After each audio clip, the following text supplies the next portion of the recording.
시청자 여러분 안녕하십니까? 새해 첫 JTB 아침 뉴스 전해드립니다. 쥐띠해인 경자년이 밝았습니다. 해돋이 명소마다 새해 첫 일출을 보며 소망을 비는 해맞이 인파로 어제 북적였는데요. 도민들은 올 한 해 좋은 일만 가득하기를 기원했습니다. 김진형 기자입니다. 어두웠던 하늘에 점차 붉은 기온이 감돕니다. 두텁게 끼인 구름 탓에 새해 첫 일출은 모습을 드러내지 않았습니다. 붉은 태양이 나오기를 기다렸던 시민들은 아쉬움 속에 저마다 소망을 기원하며 새로운 한 해를 시작했습니다.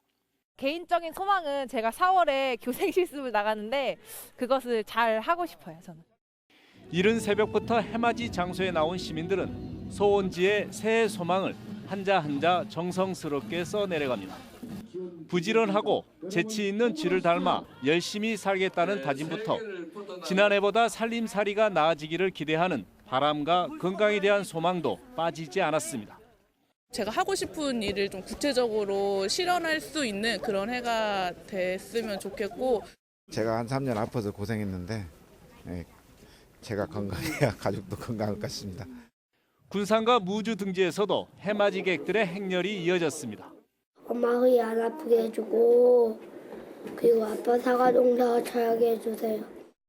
다사다난했던 2019년을 보내고 맞이한 경자년 새아침. 시민들은 더 나은 행복한 한 해가 되기를 두 손 모아 간절히 소망했습니다. JTB 뉴스 김진영입니다. 경자년 새해를 맞아 송하진 도지사와 김승환 교육감이 전북 도민들에게 신년 메시지를 보내왔습니다. 함께 보시죠. 경자년 새해가 밝았습니다. 도민 여러분, 새해 복 많이 받으시고 바라는 일 모두 성취하시기 바랍니다. 작년 한 해 우리 도는 국제공항과 항만, 철도 등 물류 트라이포트 시대를 시작했고 농생명식품 산업, 전기차와 재생에너지, 탄소 소재 산업, 홀로그램 산업 등으로 혁신 성장의 씨앗을 뿌렸습니다. 스스로 힘쓰고 쉬지 않는 자강불식의 자세로 올 한 해도 도민과 전북만을 생각하며 전진하겠습니다. 2020년 새해가 밝았습니다. 온누리에 희망과 사랑이 넘치는 좋은 날, 교육가족 여러분께 새해 인사를 드립니다. 전북교육은 새해에도 더욱 힘차고 새롭게 나아가겠습니다. 우리는 새해에도 학생들에게 존경받는 소중한 선생님으로서, 배움이 즐겁고 기쁜 학생으로서, 학교를 사랑하고 열정적으로 이끌어가는 교직원으로서, 전북교육을 신뢰하고 지지하는 학부모로서 모든 교육 주체가 하나로 힘을 모아 더욱 행복한 교육 공동체를 만들어갈 것입니다.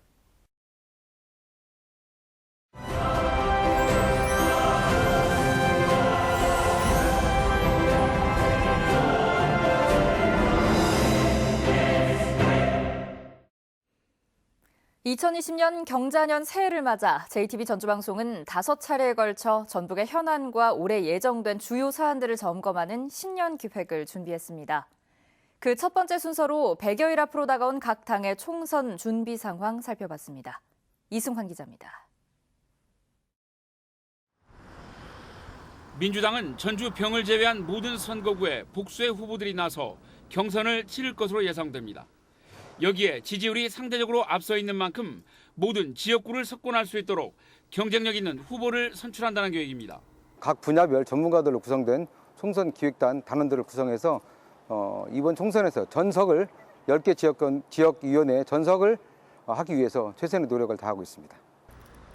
민주평화당은 전주 선거구 3곳을 김광수, 박주연, 정동영 등 3명의 현역 의원으로 바람몰이를 한다는 구상입니다. 또 익산을의 조배숙, 완주 진무장의 임정엽 도당위원장도 경쟁력이 높은 만큼 다당제 효과를 알리는 데도 힘쓸 계획입니다.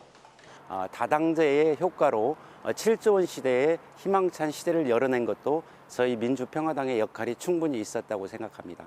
도민들에게 선택받을 수 있는 그런 그릇을 준비하는 데 최선을 다하겠습니다. 평화당과 바른미래당, 대한신당 등 옛 국민의당 출신들이 다시 한 지붕 아래 모이게 된다면 총선의 최대 변수가 될 전망입니다. 정의당은 5곳 이상 지역구 후보를 내고 비례 안정권에 염경석 도당위원장 등 전북 출신 인사가 배정되도록 힘을 모을 계획입니다. 연동형에 들어갈 수 있도록 우리는 또 전북 대표 후보를 발굴해서 내고 또 비례 후보로도 당선시킬 수 있도록 이렇게 하겠습니다. 자유한국당은 당내 비례대표에 대한 방침이 결정된 뒤에나 지역구 출마 후보자의 윤곽이 드러날 것으로 보입니다. 민주당은 여당이라는 이점에도 현역 의원이 둘밖에 없는 반면 야당은 옛 국민의당에서 갈라져 나온 중진 의원들이 대거 포진해 있어 어느 때보다 치열한 경쟁 구도가 조성될 전망입니다. JTB 뉴스 이승환입니다. 정읍의 한 어린이집이 정부 보조금을 받고 있지만 보육 환경이 워낙 열악해서 운영비 횡령 의혹을 받고 있다는 소식 전해드렸었죠. 이런 어린이집에 보건복지부가 2번이나 90점이 넘는 점수를 준 것으로 드러났습니다. 해마다 이루어지는 지자체 지도 점검도 무용지물이었습니다. 주희인 기자입니다. 원장이 운영비를 횡령했다는 의혹을 받고 있는 정읍의 한 어린이집입니다. 정부에서 매달 1,000만 원의 보조금을 받고 있는데 교실은 벽지와 장판이 뜯겨나가 시멘트 바닥이 드러나 있습니다. 벽과 화장실에는 곰팡이가 피어 있고 변기 밸브도 고장나 일일이 손으로 물을 내려야 합니다. 해당 어린이집의 보건복지부 평가 인증 결과입니다. 총점 96점, 보육 환경과 운영관리, 보육과정 등 세 항목에서는 100점을 얻었습니다.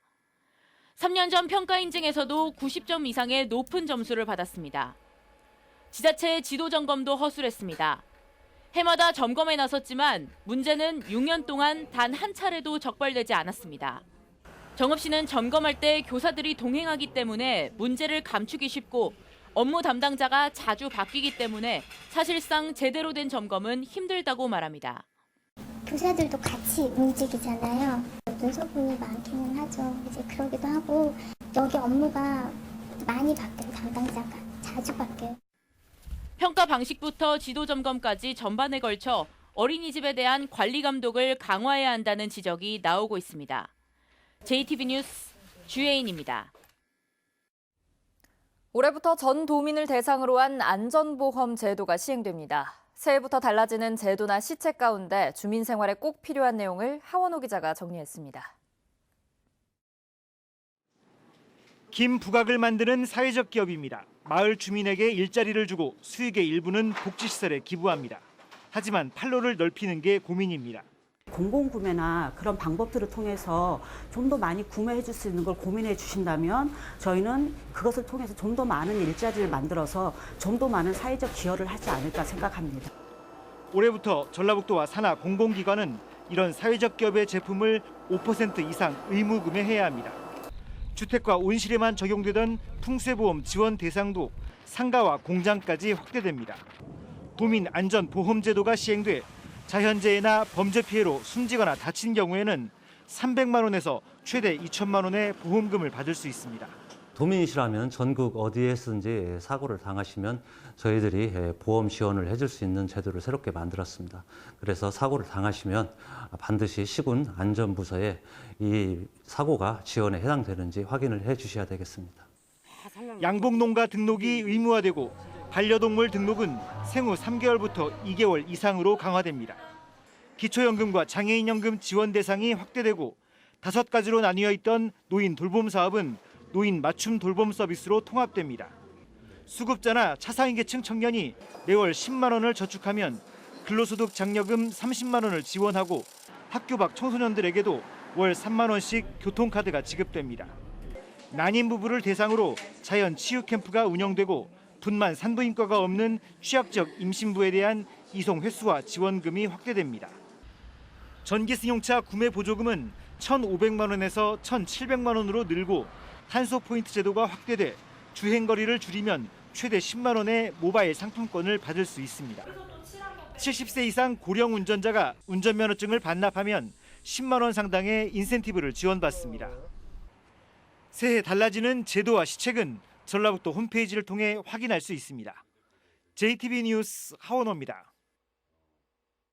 국민 10명 가운데 6명이 새만금에 호감을 가진 것으로 나타났습니다. 새만금개발청이 새만금 사업에 대한 국민과 기업 인식도를 조사한 결과 새만금에 대한 호감도는 지난해보다 9%포인트 상승한 62.9%로 나타났고 호감을 갖는 이유로는 33%가 국토 확장을, 31%는 국토 균형 발전을 꼽았습니다. 기업을 대상으로 한 조사에서는 전체 응답 기업의 18%가 새만금에 투자할 의향이 있다고 밝혔고 새만금의 약점으로는 인프라 부족과 불리한 지리적 여건을 들었습니다. 이번 조사는 지난달 15일부터 28일까지 만 19세 이상 국민 1,000명과 기업 500곳을 대상으로 전화와 면접 조사 방식으로 진행됐습니다. 전라북도가 올해부터 오는 2024년까지 미세먼지 관리 종합대책에 들어갑니다. 전라북도는 미세먼지에 대한 도민들의 불만이 큰 것으로 조사됐다면서 기업체의 배출 허용 기준 점검을 강화하고 전북만의 맞춤형 미세먼지 관리를 위해 용역을 발주하기로 했습니다. 또 충남의 발전소에서 시작된 오염물질이 전북 미세먼지 오염의 23%를 차지하는 만큼 정부와 함께 충남 발전소의 축소를 계속 요청하기로 했습니다. 아울러 노후 경유차 폐차와 농촌의 폐기물 소각에 따른 미세먼지 저감을 위해 도민들의 참여를 유도하기로 했습니다. 지역주도형 청년 일자리 공모 사업에서 전라북도가 국가예산 190억 원을 확보했습니다. 전라북도는 올해 국가예산 등 모두 444억 8천만 원을 들여 109개 사업에서 모두 1,990여 개 청년 일자리를 만들 계획이라고 밝혔습니다. 지역주도형 청년 일자리 사업은 청년에게 적합한 일자리를 발굴해 지역의 활력을 불어넣기 위한 것으로 청년 구직자의 경력 만들기와 자격증 취득, 직무 교육을 통해 역량 개발을 지원합니다. 얼굴 없는 천사의 성금을 훔친 2명이 구속됐습니다. 전주지법은 경찰이 특수절도 혐의로 35살 A씨와 34살 B씨에 대해 신청한 구속영장을 어제 발부했습니다. 전주지법은 도망의 염려가 있다며 영장 발부 사유를 밝혔습니다. A씨 등은 지난달 30일 오전 10시쯤 전주 노송동 주민센터 뒤편에서 얼굴 없는 천사로 불리는 익명의 기부자가 두고 간 기부금 6천여만 원을 훔친 혐의를 받고 있습니다. 오늘은 구름이 많다가 오후부터 차차 흐려지겠습니다. 현재 기온 전주 영하 2.5도, 익산 영하 5.2도, 진안 영하 7.6도로 어제 아침과 비교해 3도가량 높습니다. 한낮에는 전주 8도, 군산 7도, 진안은 5도까지 올라 심한 추위는 없겠습니다. 다만 점차 중국발 스모그가 유입되면서 초미세먼지 농도는 나쁨 수준 보이겠습니다. 당분간 큰 추위 없이 평년 기온을 웃도는 날씨가 이어지겠고 다음 주 월요일부터 수요일 사이에는 비나 눈이 내릴 것으로 예보됐습니다.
JTB 아침 뉴스를 마칩니다. 함께해 주신 여러분 고맙습니다.